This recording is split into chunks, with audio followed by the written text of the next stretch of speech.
Nos encontramos con el doctor Reinaldo Trinidad Ardiles, director de la revista Agronoticias. Doctor, ¿cuál es la perspectiva que tiene usted sobre la problemática del agro actualmente? Bueno, primero cabe recordar que la primera necesidad del hombre es comer y el único sector que puede satisfacer esta necesidad primordial e ineludible es el agro, actividad productiva en complementación con la pesca, es actividad extractiva. Esto es así desde los orígenes del hombre. Ahora, precisamente por comprender este axioma, los antiguos peruanos desarrollaron la civilización agraria más espléndida del mundo antiguo en un escenario naturalmente poco apto para esta actividad. A diferencia de lo que es Estados Unidos, Argentina o Australia, por ejemplo, el Perú tiene solo el 6% de su territorio apto para la agricultura. Si le agregamos las praderas aptas para la ganadería, llegamos a 16%, es un espacio muy estrecho. Sin embargo, los antiguos peruanos llegaron a arañar hasta los desiertos, contiguos a los valles, las montañas y las junglas de la Amazonía para desarrollar la civilización de la que le he hablado, civilización que ha aportado 181 plantas cultivadas para beneficio de la humanidad y una veintena de especies de animales. Entre las plantas, obviamente encabeza la papa, que es el cuarto alimento del mundo, pero también están el tomate, el camote, la quinoa, la kiwicha y, en fin, una infinidad de especies. Perdón, me olvidaba del maíz. Dicho sea de paso, el maíz más antiguo del mundo está en el Perú, está en Guarmey, está en Ancash. Bueno, entonces, primero es necesario comprender este contexto, que la primera necesidad del hombre es comer y que el agro es el sector que satisface a esta necesidad, que no distingue entre sexos, entre generaciones, entre ideologías, etc. Bueno, precisamente por esta razón es que la anterior constitución e incluso la vigente reconocen exprofesamente la importancia del agro. El artículo 88 de la constitución que dio la asamblea convocada por Fujimori en 1993 dice textualmente: el Estado apoya preferentemente al desarrollo agrario. Sin embargo, este precepto es virtual letra muerta porque, por ejemplo, el agro es más o menos el 26% de la población, es el 36% de la población económicamente activa y el 70% de los alimentos que consumimos todos los peruanos. Sin embargo, este sector recibe apenas el 2% del presupuesto público total, y de ese magro presupuesto más o menos el 85% se va en pago de salarios y gastos generales en la ciudad, lo que significa que al campo llega efectivamente un mísero 15%. Entonces, dentro de este contexto, obviamente la situación del agro es deprimente en su mayoría. Hay un 10% del agro que corresponde al sector exportador o industrial exportador que está bien, y de eso hay que alegrarse, pero el 90% está mal. Aún más, hay otro factor que muchos olvidan: del total del agro peruano, solo el 32% tiene riego, el resto depende de las lluvias. Y ahora mismo en la macroregión centro-norte del país, incluyendo algunas localidades de la vertiente occidental a la Cordillera Negra de Ancash, están sufriendo los efectos de la sequía o la semisequía. Y eso es patético reflejo de la dependencia de las lluvias en el 68% del agro peruano. Y por último, otro factor que complica la situación del sector es que quienes manejan al país e incluso al sector agrario son hombres de origen urbano, mayormente costeño y principalmente limeño, o sea, gente con extracción urbana y a veces con deformación urbanófila. Así es que todo este conjunto de factores determina que el agro en las actuales circunstancias esté mal en su mayoría. Si existen posibilidades de que salga adelante, claro que existen, y esto comienza en un Estado democrático por hacer cumplir lo que dice la Constitución. Repito, el artículo 88 que dice el Estado apoya preferentemente al desarrollo agrario, y el artículo 63 que dice el Estado debe defender a la producción nacional frente a cualquier forma de competencia externa desleal, como son las importaciones subsidiadas o subvaluadas en sus países de origen. Así es que eso sería el contexto del que estamos viendo y viviendo en este momento. ¿Qué tanto las importaciones de productos subsidiados viene afectando el agro nacional? Oh, es terrible. Hasta 1950 el Perú era prácticamente autosuficiente en toda su alimentación. Pero como a partir de esa década los grandes países empezaron a subsidiar a su producción agraria para generar grandes excedentes, muchas veces con miras geopolíticas, esos países comenzaron a colocar sus excedentes con precios artificialmente bajos debido a los subsidios, e incluso a regalarlos, como hizo Estados Unidos con el Perú, hasta la época del terremoto del 31 de mayo. Recuerdo muy bien que en esa época abundaba la leche en polvo, el trigor, que venían regalados, y esos productos importados con subsidios o donados fueron quitando mercado a la producción nacional hasta doblegarla, a tal punto que en este momento nuestro país importa el 100% de la soya que consume, el 90% del trigo, el 60% del maíz amarillo duro, el 50% del aceite y más o menos el 40% de la leche y la carne que consume. Entonces, la dependencia se ha ido acentuando. Sin embargo, repito una vez más, el Estado urbano y urbanófilo, el Perú oficial, no hace cumplir ni siquiera la Constitución. En este sentido, una vez más cabe recordar que el artículo 63 de la Constitución dispone defender a la producción nacional en general, incluyendo a la agraria, pero es letra muerta para nuestros políticos.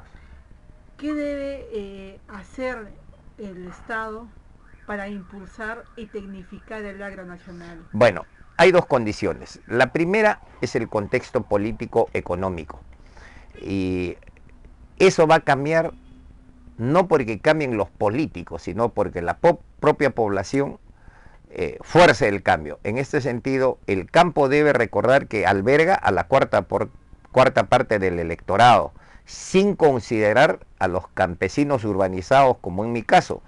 La mayor parte de los habitantes de los pueblos jóvenes de las ciudades son campesinos que fueron expulsados por la pobreza y han terminado asentándose en esos arrabales, de modo que ese electorado puede determinar que los políticos cambien. ¿Cómo? Obligando a que antes de las elecciones firmen compromisos para hacer cumplir la Constitución. No hay que inventar nada, ya está escrito en la Constitución y simplemente artículo 88 y artículo 63 bastan y sobran para ello.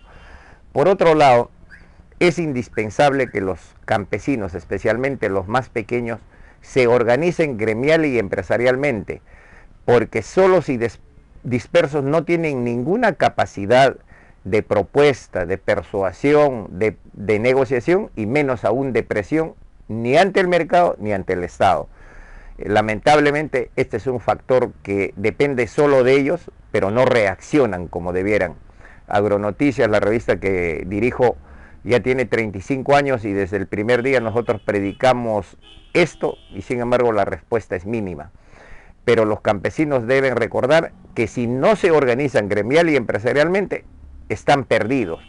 Aún más, ahora la onda neoliberal dice que los pequeños productores han fracasado a lo largo de 500 años, por consiguiente ellos propenden que sus tierras pasen a manos de los grandes capitales, incluyendo bancos, para que esos nuevos dueños inviertan en el desarrollo y los contraten como peones, sin duda en planilla, con sus beneficios sociales, todo. No entienden quienes predican esto que para el campesino la tierra, el agua y los demás recursos naturales productivos no solo son factores de producción, sino son apus, son seres vivos. Por eso que en el mundo campesino se habla de Pachamama, se habla de Yacumama. Todo tiene vida, todo está asociado al ser. Ellos, los neoliberales en especial, no entienden esto. Pero repito, más allá de esta consideración etnográfica, lo que es urgente, apremiante, clamoroso, la organización gremial y empresarial de los campesinos, porque incluso solo mediante la organización se puede hacer lo siguiente.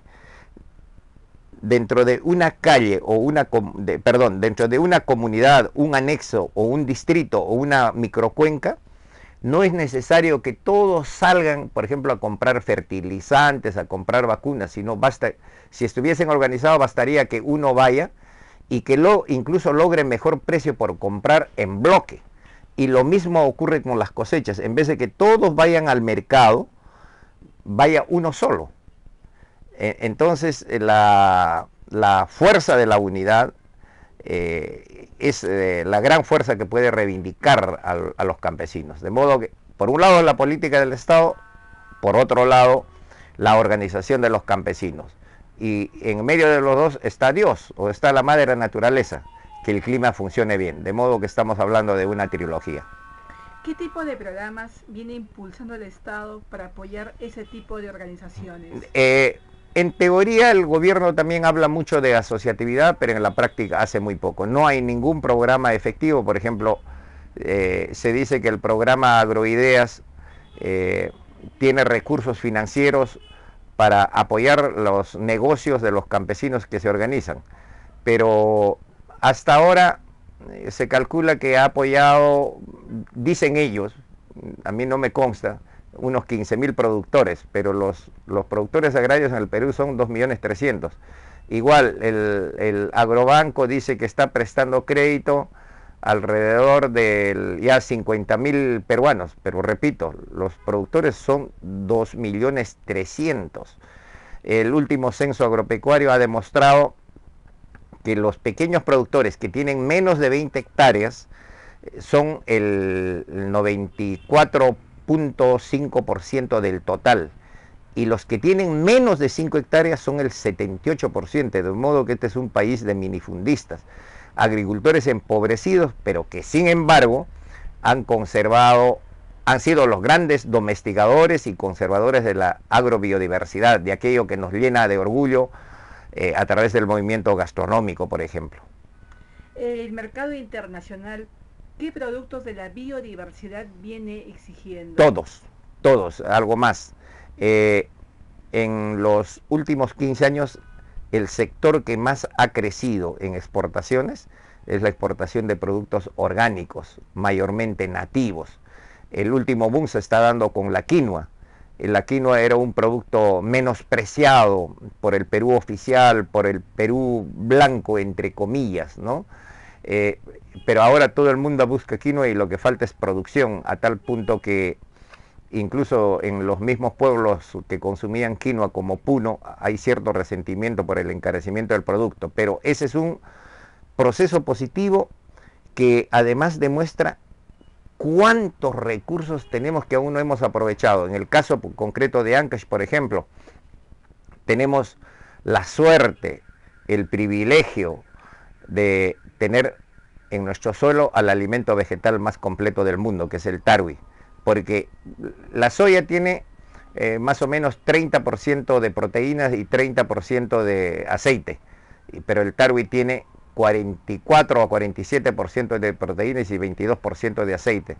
El más grande investigador de este cultivo, el ingeniero Óscar Blanco Galdós, ya fallecido, cusqueño él, me decía que la mejor forma de aprovechar a este prodigio de la naturaleza era como en Ancash, consumirlo así como lo consumimos a nuestro chocho, a nuestro noble y glorioso chocho, en forma de ensalada o de ceviche andino.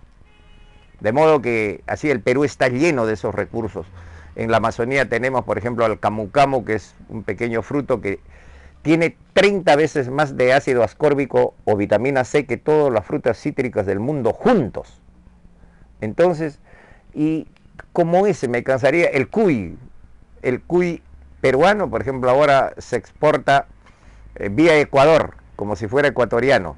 Y sin embargo, donde ha prosperado más el cuy es en el Perú. Tenemos la cañigua puneña, que tiene más proteínas incluso que la quinoa. Y en fin, este es un país por descubrir. Tenemos 191 especies. Lo último que estamos trabajando nosotros para publicar en breve es un informe sobre la racacha, que es otra de esas raíces prodigiosas de nuestro suelo. De modo que nosotros estamos llenos de recursos para no solo para exportación, sino fundamentalmente para consumo interno, porque incluso para que la exportación funcione, primero el producto tiene que asentarse en el país.